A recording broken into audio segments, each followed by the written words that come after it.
We're now into 2023. How long, on average, when you were growing up, how many months would it take for you to write the year correctly without having to go, whoops, it's not 2022 anymore? It's usually about October. Yeah, just in time for the next one to come in. That's Yay! why I was so confused. I got it down. Wait, what? Something. Again? Why does this keep happening? Speaking of the new year, I know we already kind of hit this up, but I'm on freaking day 4 of de-Christmasing my house. What? You're still de-Christmasing your house?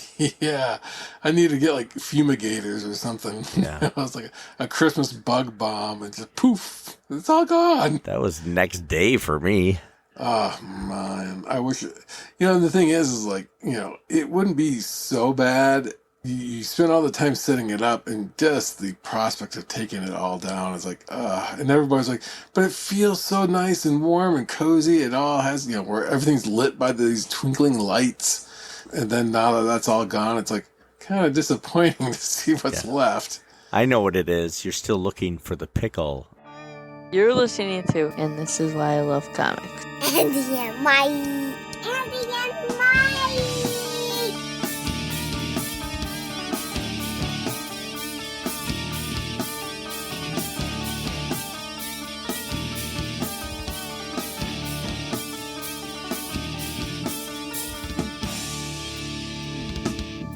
He's so tired and old. Why am I saying this out loud? What's our podcast name? It's And This Is Why I Love Comics. Welcome to And This Is Why I Love Comics. I'm glad you're here. I'm Andy. And I'm Mike. And we're here chatting away. We're going to talk about a comic today, of course. But first, we're just talking about role-playing. This is why I love bank role-playing games. Yeah, but, it's meant for our local little... It's your IT, pittance. Right? Yeah. Yeah. Yeah, it was just a gimmick to help bring in some people for IT. Our sea of, sameness when it comes to trying to lure in IT individuals is like, do you need a remote battery backup? How about this thumb drive? Here's some swag that's, it's like, if I get one more of these things, it's like, here's a couple of ink pens with our business's name on it. Do you know what a keyboard is? Yeah. And it's like, it's a bunch of HR people trying to drum up interest in IT without like really understanding what IT, the people that actually work there. So, so I wound up kicking out that game. It wound up being... covers included 32 pages. 85 pages. Oh, man. Just combat. Yeah. I mean, it goes into intricate details. Like, if you're standing on your left foot on solid ground versus if you're standing on your left foot with some slightly slick surfaces. Yeah. You had for some reason, you had an in-depth drowning rules, Yeah. In case you battle someone in the bathroom. Yeah, there's toilet drowning versus tub drowning versus river drowning versus deep ocean drowning. Where you have to also worry about getting the bends. Right. And everything is rolled. You have to roll for everything. Right. It's like, okay, now take another breath. Roll. Now exhale. Roll for that, please. You might have coughed on something. You might have swallowed something as you're breathing too deeply. If you failed 2 breathing rolls, the third one is death. Death. Yeah, it would be kind of fun to have a game that was like so like everything was a matter of death. Like if you failed a roll, you just died. Yeah. Didn't matter what it was. It's like. Let's see. I want to see if I can open up a bank account. Okay, go ahead and make a roll. Oh, crap, I failed. Okay, your character's dead. Let's make a new one. Right. Just like anything. Doesn't matter how mediocre or mundane it might be. It's just like, yep, sorry, you're out of luck. You're gone. I'm going to eat my sandwich. I'm sorry, you died. Yep, you choked on it and died. It's like, the Oregon Trail of role-playing games. Right. Dysentery. The traveler, you mustered out, or you died. I'm sorry. Your character didn't even be played. Right. But there was almost something about that, traveling that was kind of fun on its own, where it's like, dang, that was, just making the character. I don't think I actually ever played that game. I might have once. But yeah, this one wound up, trying to make it so that the different position types that are in the IT department were the character classes. Okay. And how did the executives like it? Did they understand it? Not a blessed thing. It was one of those things where it's like, well, I equated it with like, as a kid showing your parents your artwork and they put it on the refrigerator. They have no idea what it's like. Yeah, you see this scribble of brown?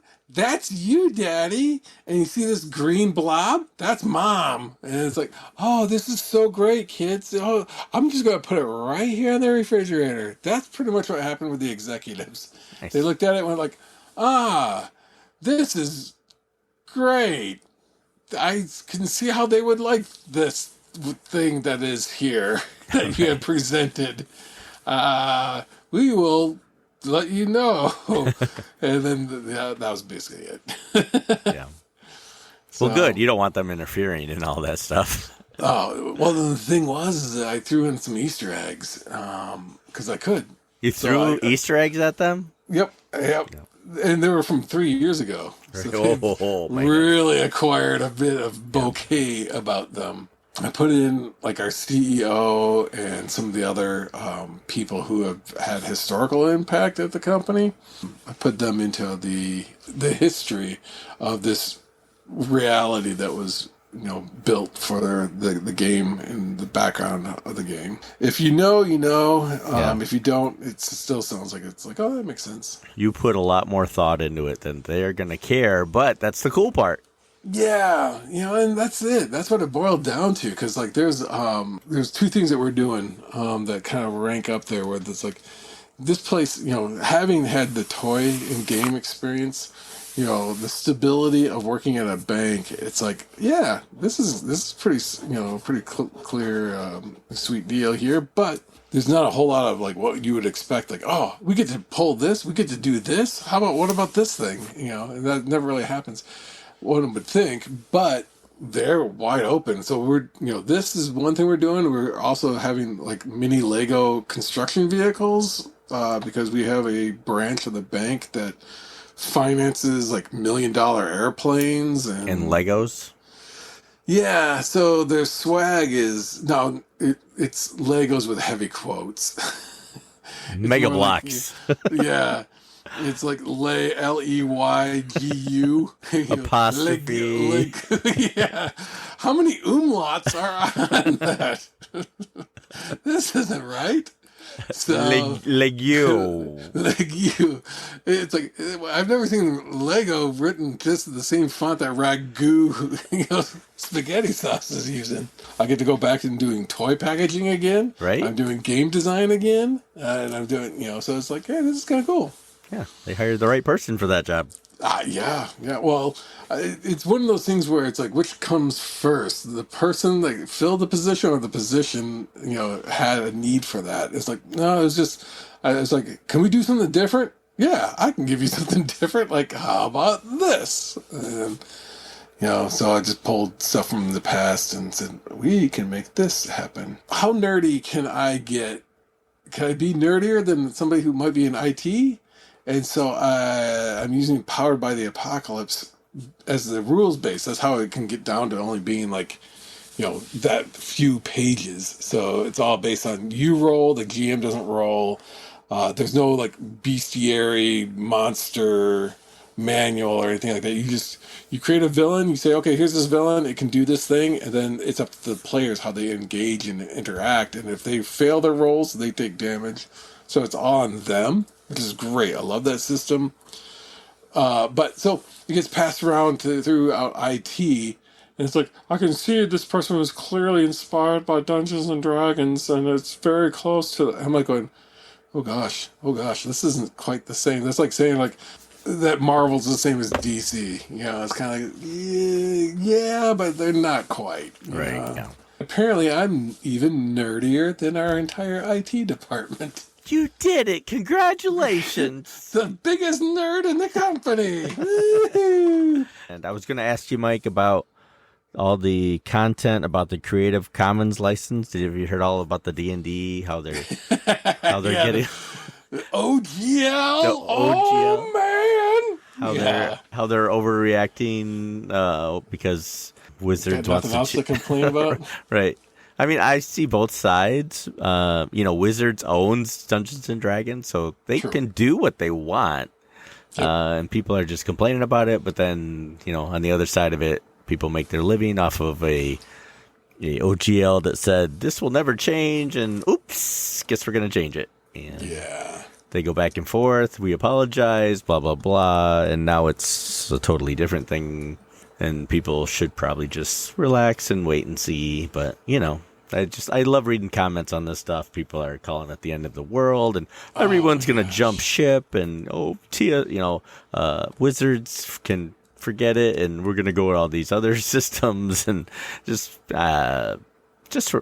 wait, and see. And I'm sure there'll be some legal challenges ahead. And Imagine that actually we get to the full-blown legal things. I know that there's already been some YouTube people, that have are kind of going back and forth about is this legally binding? Can they really hold to this, or can they not? Or right. why is everybody? I mean, again, I'm going to throw myself completely under the bus on this. I was never that big of a fan of Dungeons and Dragons. Right. The system itself, and that is what they're hawking. That's what you guys are fighting for? I mean, that's like the ugly stepsister, and you have two beautiful women over here that you could be, no, we're all fighting over her. And it's like, her? Because everybody else wants it. So yeah, exactly, because everybody else is like, and it's like, yeah, Hasbro's got deep pockets. They were, and I will forever applaud Dungeons and Dragons for being one of the first to really kind of be out there for role-playing games. I don't know if it was the first, but it was the most widely known and published out there. So it's like, that's great. It is not a good system. I mean, tell me at what point, how do you outsmart somebody in Dungeons and Dragons? Well, I'm a bigger fan of D&D than you are, but even my outlook on it is...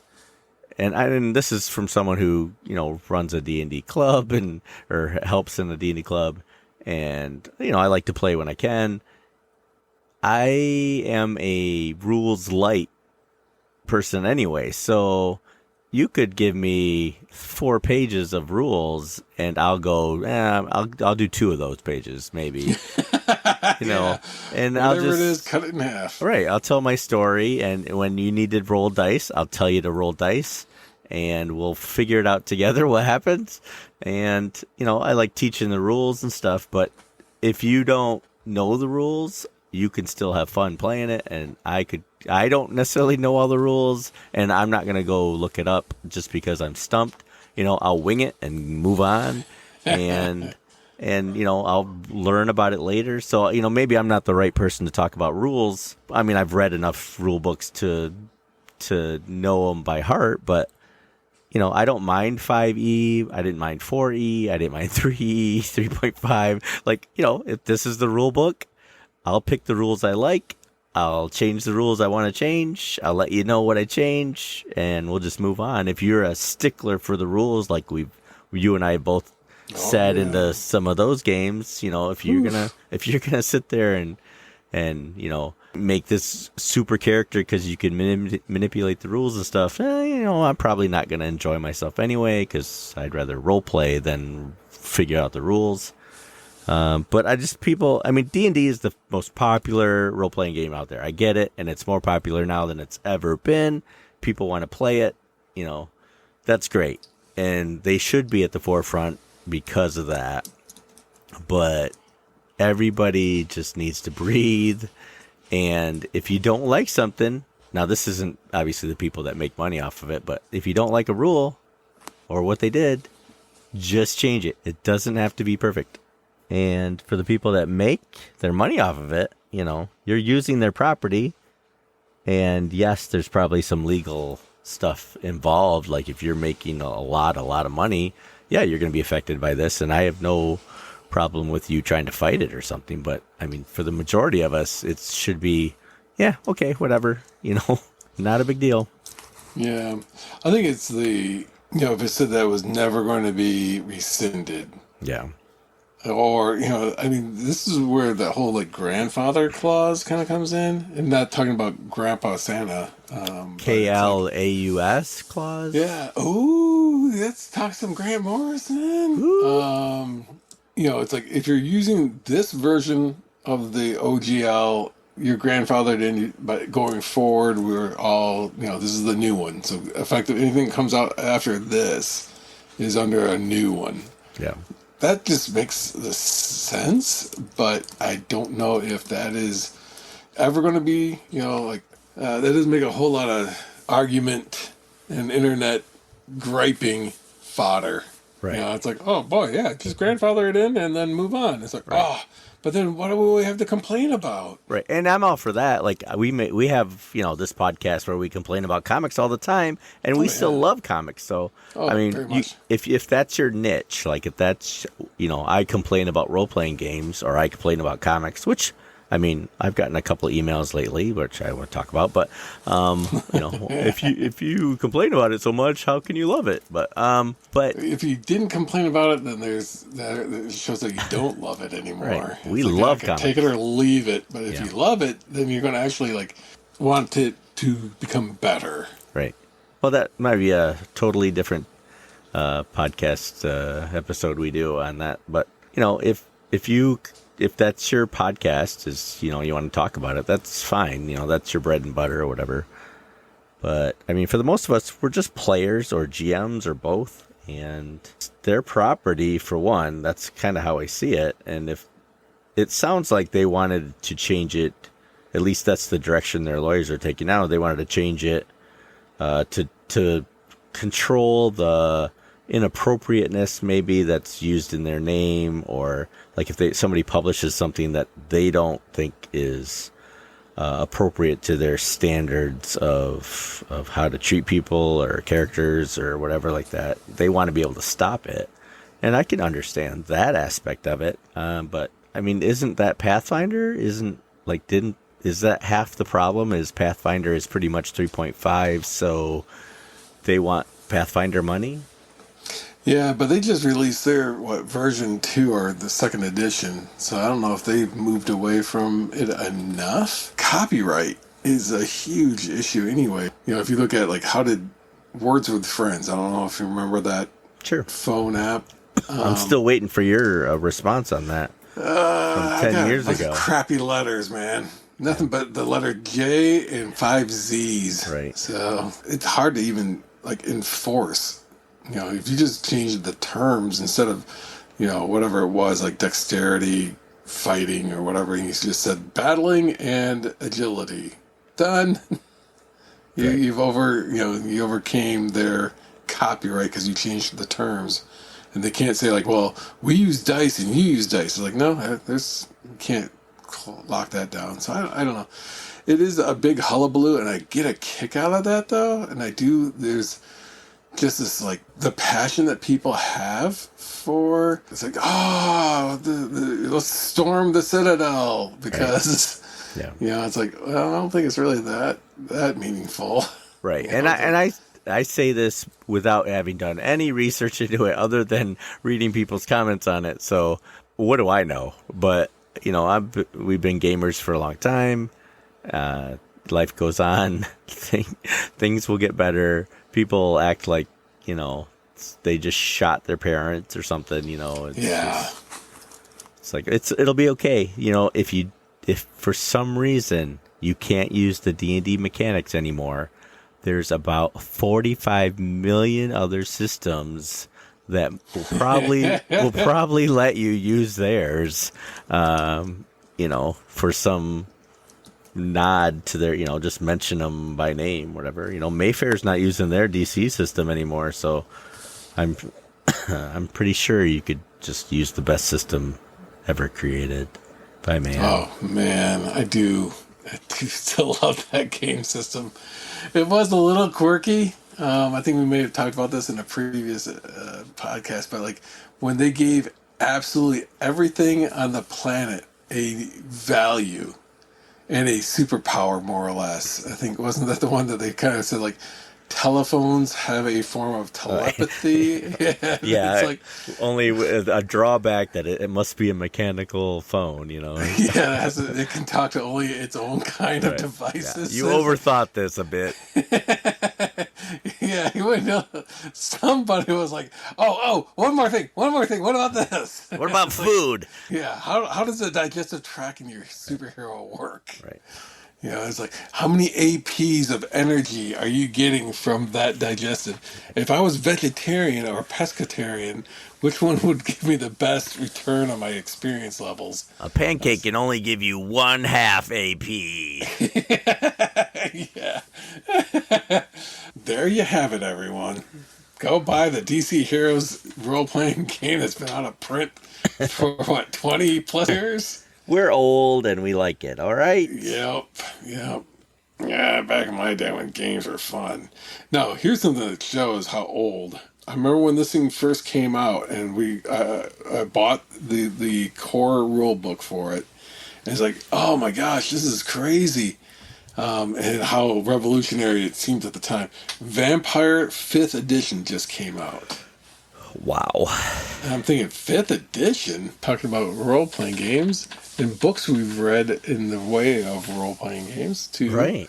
books we read that are comic books. What are we talking about today, Mike? We Oh, read my we goodness. read a book, and I kind of hinted at it the last episode, and You're so excited, you just couldn't hide it. right. But I'm gonna pretend I didn't, and just move on now.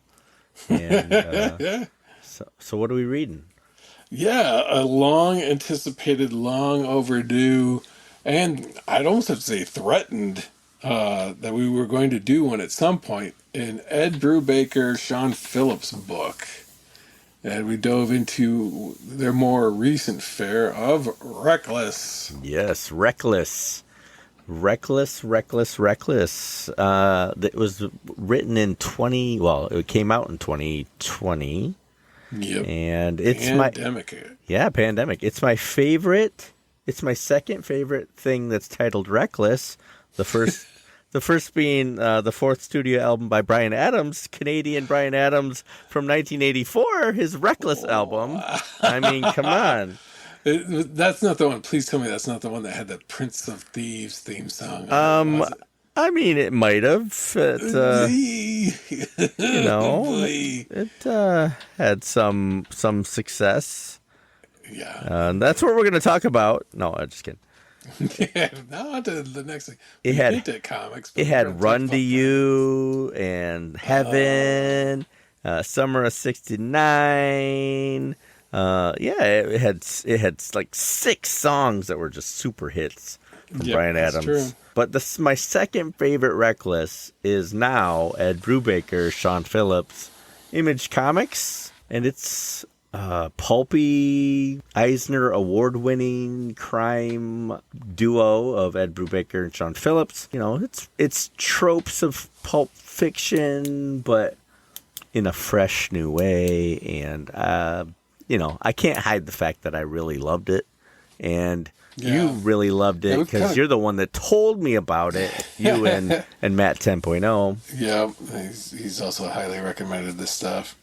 Yeah, I've been reading the Sean Phillips, Brubaker Phillips stuff for quite a while. And this is a nice change of pace, because usually it's like you have to wait for the trades to come out, or because they were coming out every month. But this is like, nope, we're doing this as a trade right out of the get go. And I thought, man, that's perfect.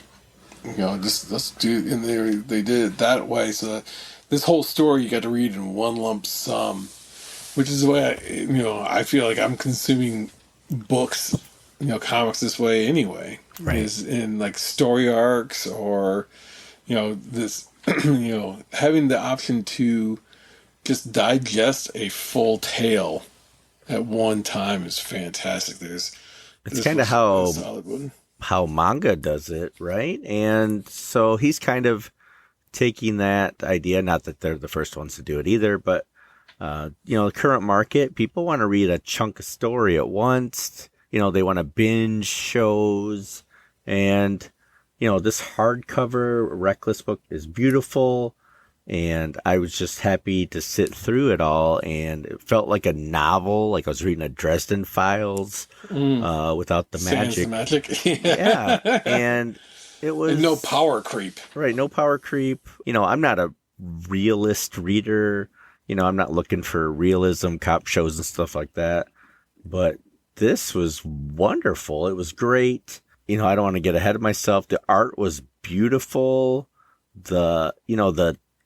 Even like the females, I wanted to do a text or Rex Avery eyes out of my socket. Yeah. Who am I thinking of? Awooga, yeah. Tex Avery, the classic Warner Brothers MGM Yeah. cartoon director, the one who brought us all the absolute top-notch cartoons, but his personal life was a mess. Right, yeah. But, there's really classically art and story. I don't want to necessarily go through all the plots, but it was how many issues? I mean, technically it's one issue, but probably was about 5 or 6 issues supposedly in it. Yeah, there was some clear, like, almost like, we used to refer to these as like the commercial breaks when you would watch something and they'd cut away and then cut back. And it's like, oh, that was a clear commercial break in that, made for TV movie. But yeah, there's a lot of like, oh my gosh, this happened, and then it'd fade to a black page. Yeah. And then it'd pick up again. And it's like, yeah, that was pretty much an issue. Yeah. But what was also nice is that it wasn't like relegated to the, 24-page or 22-page comic that they would have had to, if they kept to, a classic floppy, this is like, no, if they want to go a few pages longer for this chapter, great. And then go a couple pages longer for the next chapter, great. Or a few shorter, whatever, they could, because there was not that obligation. But that simple black page, just a page of nothing, it felt like even that was like, boom, just let what you just read sit in, and now we're going to cut to something new, and it's going to be like, oh, things just got even worse, because there was a couple of shows like Lost and the reboot of Battlestar Galactica, where it was kind of like you just were like, they would end most every episode with that thing that was like, oh, I gotta come back and watch the next one. Yeah. At least the first few seasons of both of those shows did. The same thing here. Is like, boom, when that black page hit, you're like, holy crap, what just happened? Right. Oh man, this is great. And then you wanted to read more, and you did. You just kept reading. You do read it in one read, not because you're wanting to binge or anything. It is just that it is like nonstop reading. Yeah. You get it, you start paging, and then it's like, oh, holy crap. And it's such a fluid read. You don't feel there's clunkiness. You don't feel that there's dry spells or it's like kind of one of those things where, do you remember the Amadeus movie and how that Salieri character, when Amadeus was talking about making his music and how he was just reading it like to Salieri because he's on his deathbed. It's like this note, this note, this note, this note. Now make this is going to be for the horns. This, and this, and he was just able to say it, and there wasn't a note out of place. There wasn't the wrong choice in music. It was perfect from the get go. This is what this feels like. It's just there isn't a wasted, dry, like, why was that there? Why was this, there wasn't bloated, it wasn't trying to fill some voids. It was like, nope, this went from here to here. The characters are fleshed out. Every character has a sense that there's something of a life to them, like they had something before and after, outside of these panels and these pages. So it's pretty slick, and like I said, it's very, very smooth read that you just kind of, you go right through it without stopping. Yeah, it's a great little detective thing. There's some twists and turns and some tropes, and some tropes that were handled really well. The main character his last name is Reckless, so that is the title of the book. Ethan Reckless. It never occurred to me that was his last name for real, but and maybe it isn't. I don't know. It could have been an alias. But this is like the first of a couple different trades. Yeah, I think they've done 4 or 5. I know they did it, because this was like the first one of 3 in that year alone. I feel as if there were quite a few others, and I'm trying to remember how many they had total. I've read most of them, and this sounds terrible, but and because it cheapens it by almost making it sound like it's like they all blur together, but when you get to a certain quantity, you're like, holy crap, I kind of forgot. There's like, oh yeah, that one, that was a good one too. Oh yeah, that was a great one. Um, but yeah, I think that happens in realistic. There's some similarities in all of them where the character gets in trouble, and even the Dresden Files. I'll keep repeating that one. He gets in the same kind of problems every time, and then just comes up with a different background or a different answer to the problem each time. He's kind of like the equalizer. yeah, He'll take care of your problems. He's got a phone number you call. It's all set in the 80s, which I loved. why does that sound like the starting premise of the A-Team? Right. Well, If you have a problem and you know who to call. Like you said, he used his tropes very well. And that was certainly one of them. He's you could say he's a private eye. Yeah. But he's not really. I mean, he's just a handler, like an equalizer. He handles issues. He doesn't, I wouldn't say he's a detective first and foremost. No, he's almost just like a thug but a thug with a direction. It's not just a brute that's out there meandering aimlessly, but somebody who's like, you point me in the direction I need to go and I'll just clear the path. Right. And he's got some government involvement and stuff like that. So, it does get tropey, but it's handled in such a way that I felt like I hadn't read it. At least I hadn't read this stuff in a long time. And that's, I don't know, refreshing. Yeah, 5 in this series. Oh, really? Okay. The last one came out in November of last year. And they're all like, they've got, what was it, Mac Bolan, the Executioner. Yep. What was some of the other ones? Remo Williams. I think that was actually the Executioner. Mac Bolan was somebody else, like the Destroyer, I think. Destroyer, yeah. Yeah, but all those like quarter books, the masculine equivalent of Harlequin romance. Right. It's like a James Bond without the MI6. Yeah, he's not smooth, although, he kind of reminded me at times of the Crocodile Hunter, kind of looking. Yeah, Steve Irwin. Yeah, but I mean that's not a bad thing or anything like that. And it's clearly there were some physical aspects of this character that the Croc Hunter kind of looked like. At least this guy I'd rather mess with the Croc Hunter than this guy, but you got a better chance. Yeah. Well, he had definitely the Southern California vibe.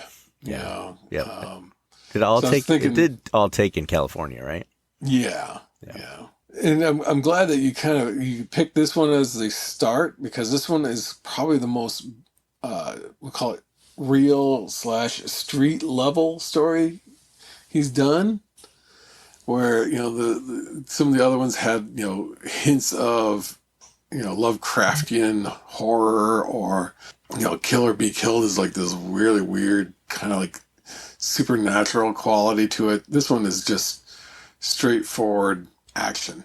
Yeah, it was a good start to the series without telling you everything, everything you needed to know, but there was some mystery in the background, and you got the premise, and some of the twists and turns were great. A couple you saw coming, a couple you didn't, and that's how it should be. Yeah, because there's a few of those pulpy kind of characters that have had some sort of like gimmicky component, with the shadow who can make people think that he's not there. He becomes invisible to their sight. The ghost who walks, with the phantom. These pulp, no, that's early pulp characters, but, those later ones is like, this guy's kind of gimmick is more or less the fact that he has no emotional connection anymore. And as a result, he, almost even to the point where he doesn't even have emotions about getting hurt. Right, yeah. Physically hurt. He still gets hurt, and it does a lot of damage, but it's just like, where other people would be like, holy crap, I'm out, paper cut, I'm done, Right. Yeah, and he had This some guy's, amnesia and, yeah, everything you want in a series that is real and stuff. There was a history that he was remembering with past girlfriend and stuff like that, and you kind of he learned it as you learned it, which is a great way to tell the story. Been done a million times, but it still works, and Ed Brubaker knows it. He knows all these ideas that people have read a million times, but I'm going to present it in a way, and it's not the main thing. Don't worry, I'll have other things that will surprise you. But here's everything you need to know. Boom. You hinted at something I was kind of asked about, but you kind of already gave some casting if this was made into a movie, because I could easily see this being made into a film. Yeah. If you were to it will cast, the main character of Ethan Reckless, you said dead or alive, doesn't matter, and even if these people could not be in the same timeline, meaning I'm going to put Cary Grant Right, yeah. with a current actress, and it's like he's been dead for quite some time. Right. And I wouldn't want Steve Irwin's accent, that wouldn't fit at all. Yeah, but physically he kind of looks like him. Not totally. I'm sure there's someone closer, but just the way he dressed, I think some of it. Yeah, the hair on and the very, very loose fitting clothes and the wristbands. Yeah. Kind of pulled into it. I was thinking Owen Wilson, okay. Kind of a younger Owen Wilson for that character. Okay, I can see that. And then I was thinking of Minnie Driver for the girlfriend that shows up at the beginning, or the former love interest, I should say. Right, yeah. Curly hair, the kind of like every woman kind of face, but still distinctive. Yeah. So that's what I was thinking with her. Purple-haired girl, Anna. That one's a little bit of a question mark. I was trying to figure out who would be a good cast for that. Zoe Deschanel. Yeah. Kind of the go-to for any quirky punk kind of role. What's the lady that does board games and stuff like that? Oh, Felicia Day? Yeah, I hate going to her, but because of the Mystery Science Theater stuff. Connotation. Yeah, it's tough to get past. Yeah, I don't know. I'm not. That was the one I couldn't. I was thinking, okay, core cast people. Who would it be here? Who would it be here? And, for the Wilder character, we call him more or less the main villain of this particular book. I kept thinking of Ethan Hawke. That.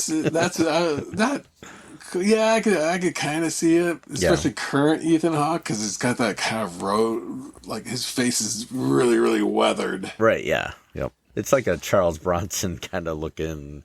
Yeah, he's got this long face, this long, narrow face. And initially I was going to say current Kevin Bacon, if you gave him a mustache and the glasses and the long kind of hair, maybe. Yeah, Oscar Isaac maybe or something. I don't know. But I'm really stumped. To be honest, that Anna could be played by just about anybody, not that it's to downplay the character at all. It's just that, that look, it's really an 80s punk look. When you get that hair and so forth, it's kind of there isn't really a whole lot of need because the hair becomes the signature part more than anything else. Yeah, it's the recognizable trait. Yeah, I was just thinking about it. Man, this would make a great movie. Now, I will say, one of the first toy companies I was at, we had take all the photos of our product in order to do our cross-sells on the back of the packaging.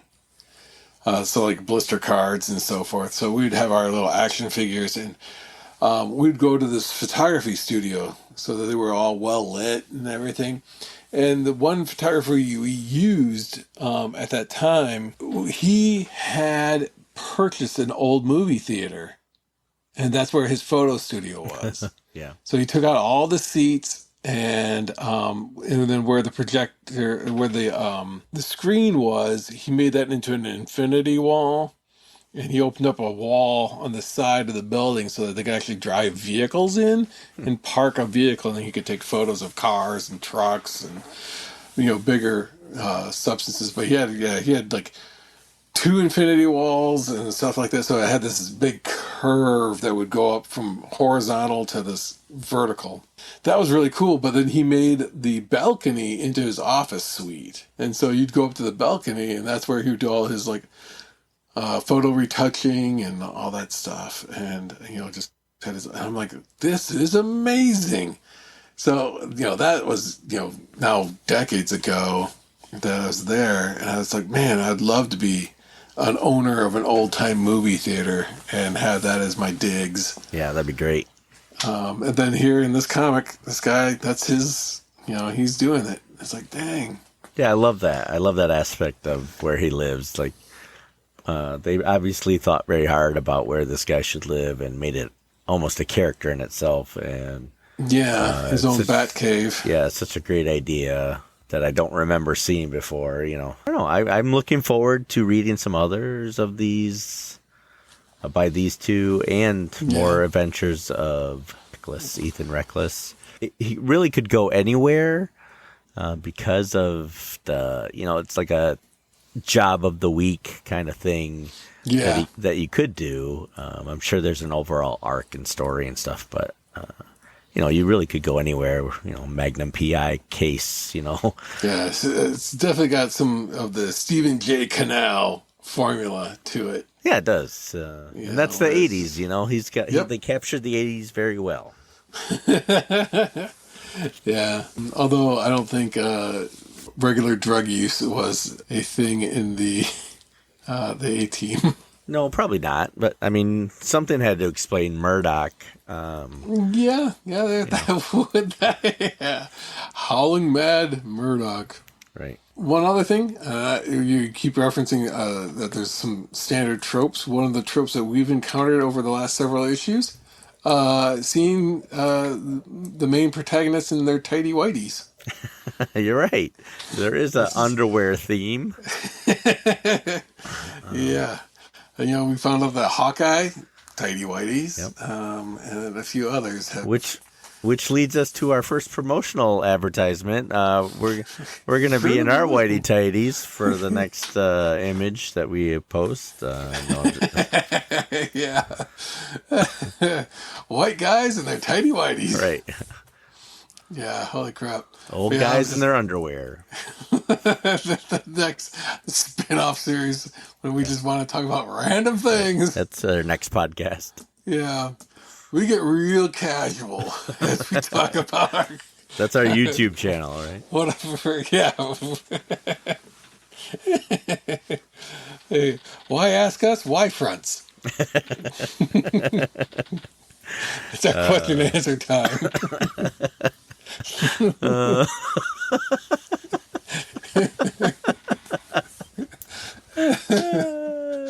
Don't ask me. Why front? Why?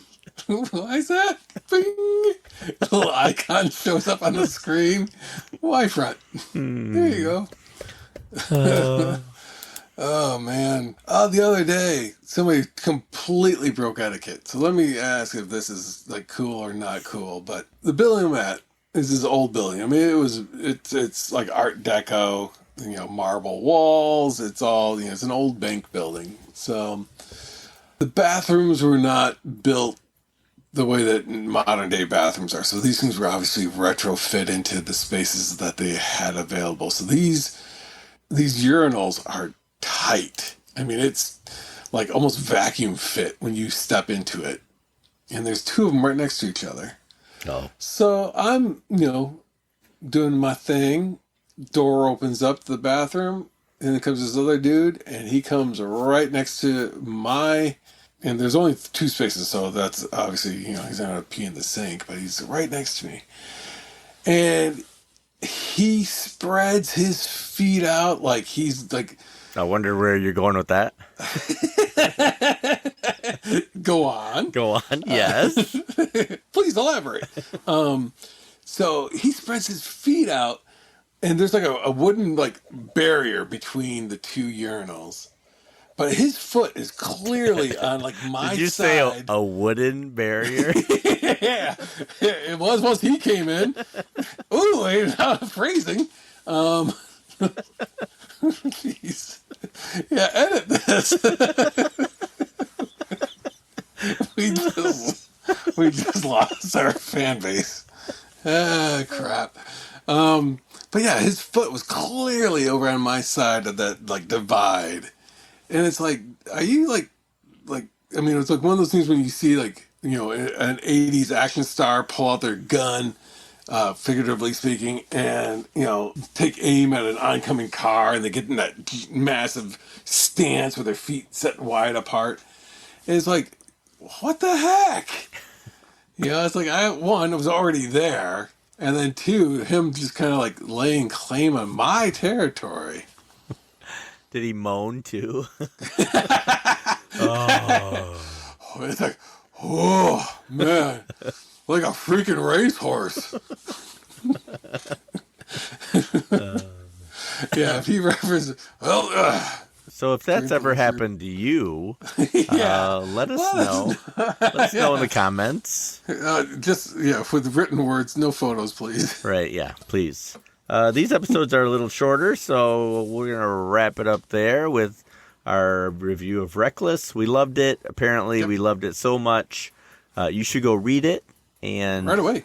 Let us Stop know. what you're doing. And you should send me copies of all the other books that they've done, and I'll give them back to you eventually so that I can read them. If you want to email us and tell us what we should read next from Brubaker and Phillips, because now this is just an exclusive Brubaker and Phillips podcast. No, just kidding. Yeah. Tapped into a deep well of goodness. Right. Let us know. We are at andthisisoilovecomics@gmail.com. We're on the Twitter. Check us out there. Check us out on the Facebook group where we post calendar events and photos of things we talk about on the show. Not the urinal stuff. We will not be putting that on there. Hey, I brought this to a convention you guys were at. It's a urinal cake. Eventually, later in the year, there'll be merch you can buy, and we're going to do a YouTube thing probably not till February or March because we want to do it right. So we're going to take our time and figure it all out first. And for Thunder Chicken and us, I'm Andy. And I'm Mike. And we're going to bring on the Thunder Chicken, let you hear some music, and we'll see you next time. Yep, bringing the new year with some great tunes from the Thunder Chicken.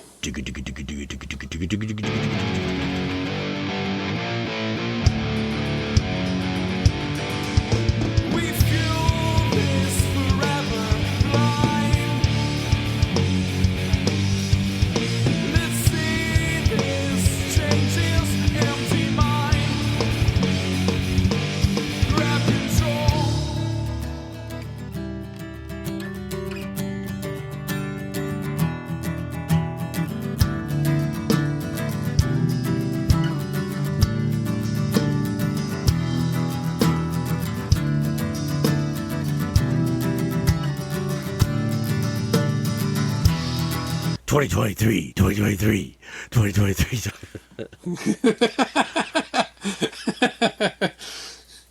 Don't slip on the urinal cake. You ever have a problem with peeing? Right. Urinal cakes. Did you ever have wooden barriers? Especially in the morning.